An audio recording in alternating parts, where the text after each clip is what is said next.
Hi everyone, welcome back into My Chamber TV, the heartbeat of our community. Part of the heartbeat are the people that you see here on the show, like my co-host, Paul Friedlander, that always keeps us updated on the fabulous things that are going on in the county and the various school systems and so much more. Speaking of the school system and education, I cannot wait to hear from Rob Aguis on Marchman Technical College. That's correct. That is so exciting. Tell me everything you do over there. Technical College, and we provide training for students of both secondary and post-secondary students. By our mission, we are student-centered, guided by the needs of business to provide the knowledge and skills necessary for today's workforce. So we're all about training our students to get right into the workforce, get right to work, and giving them the skills, the aptitudes, the experiences, the practical knowledge to get right into work, to get started as soon as they complete and they graduate.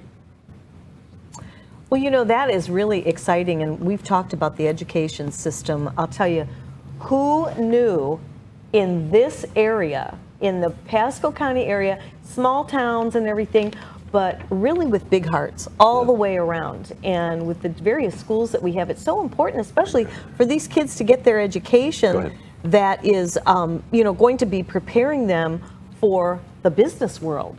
I hear that there's actually, Paul, have you heard about the adulting classes? How to be an adult? Oh, no, yeah, that was the first time I'd heard that. Do we need to go back to school? It's too late for us, but if you're still out there, Exactly. I don't know that I really want to be an adult. I don't think I do either. But so you do prepare them for that, and you also are going to be involved with Business Development Week. Yes, we are. And I'm excited to hear about that too, because that just broadens the range and, you know, opens the eyes and ears of the students and everything. You've been members with the Pasco County, or the Pasco Chamber of Commerce for how long now? Oh, a long time. We've been long-standing members, probably better than 20 years now. 1984? Yeah, 1984 is when the school opened, is when we became members. That's exactly, when my kids were going to school up Yes, there. 30 years. Better than 30 years, 32 years going on. Yes. Yeah. Yes. And you just did something really phenomenal out there. We've been through a transformation of the entire campus, both inside and out. We went through an extreme makeover, both inside and out, and we've tagged it to our tagline, which is reinvent yourself. We did, and so we've been through a $15 million renovation project, thanks to our community. When we speak about our community, because the impetus for that was the penny for Pasco tax, and so without that and without the support of our Superintendent Browning, we would not have had the funds to be able to transform that entire campus. And so what we did inside now is we brightened it up. We really changed the focus of and hired the standards. What we also have done is we've provided the top of the line equipment for our students. So now they're able to train on what they would be training in the workforce. So as opposed to in the past when they were working on maybe some antiquated equipment, now we've got all up-to-date, state-of-the-art equipment that in some cases we're ahead of industry when it comes to working on the equipment within our programs. Really? Yes. So you must be tickled. Robin, there's a ton of stuff that you guys that you could probably talk, not probably, that you could talk about. Give a feel for some of the, I know you have HVA. Talk about some of the career directions over there. So for some of our programs, we're not a credit hour school, but we are a contact or a clock hour school. And so our programs end in certificates, not so much diplomas, and they range anywhere from a 600-hour program, which is our patient care technician, all the way up to 1,800 hours, and that's in auto service technology. And so we offer everything in between all of that, things from HVAC to electricity to marine service technology, auto body repair, as I mentioned, auto service technology, culinary arts and commercial foods, patient care technician, digital cinema production, commercial art technology, computer systems and information technology, you name it, we offer it. And what we also do is offer our students credentials. So as they exit our programs, not only do they have the experience, the theory, but the practice, the experience, whether it be through hands-on or on-the-job training opportunities or internships or apprenticeship programs. We also host the AM Skills program, and I know that within our community we're really looking to ramp up training programs for our manufacturing community. So we provide many different opportunities for not just our secondary learners, but our post-secondary learners. We are accredited through the Council on Occupational Education.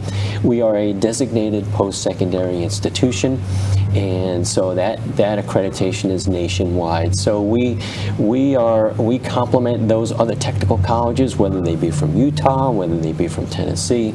We provide that same rigorous training to get our students right out working into the workforce. And that's what's so necessary today, really, keeping Yes. keeping them engaged, Absolutely. constantly engaged. You mentioned something about internships. Well, we here at We Being TV actually has had some interns from your school.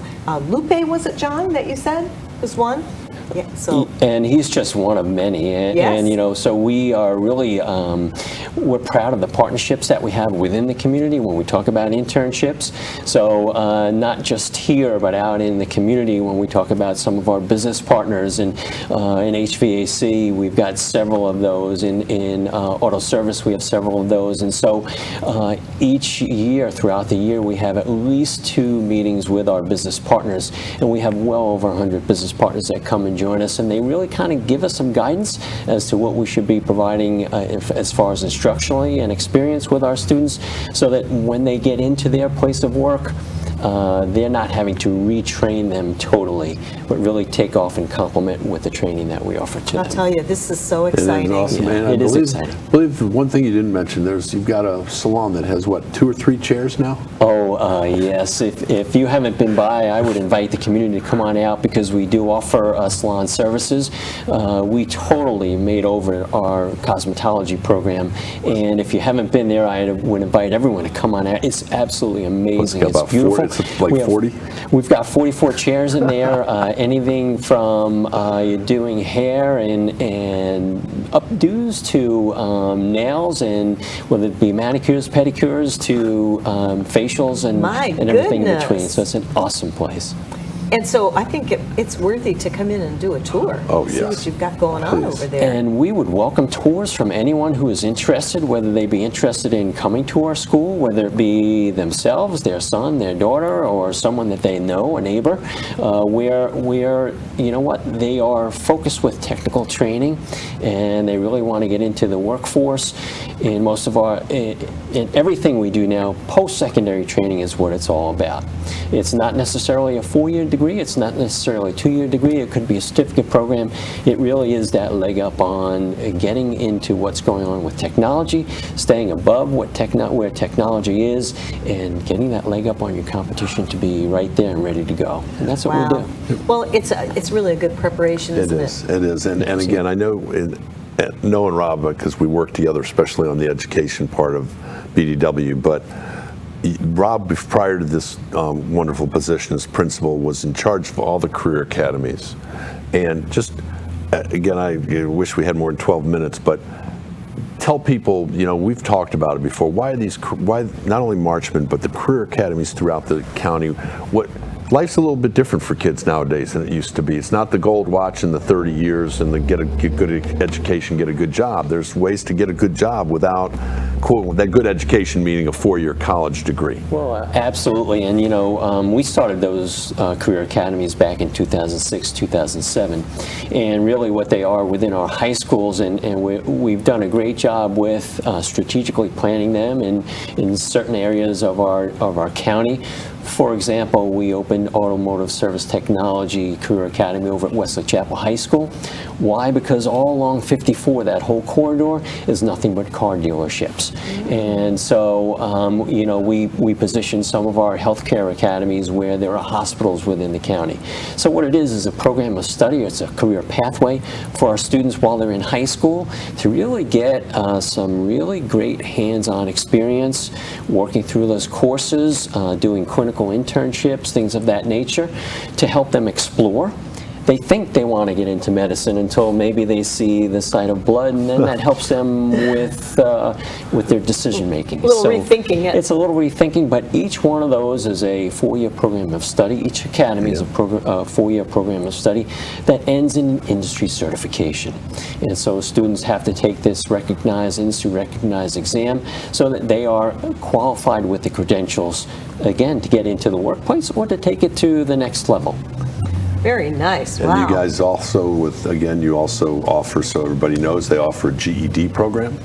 They also offer the ESL, which is English as a second language, and not just, as I found out the hard way, not just Spanish. No. In addition to the technical programs that we offer, we do offer a full complement of adult education programs. And for those students who come back to school because it didn't work out at their traditional high school, for whatever the reason may be, they've come back to school, and they could be 18 years old, they could be 30 years old, they could be 50 years old. Oh, that's good to know. It does not matter.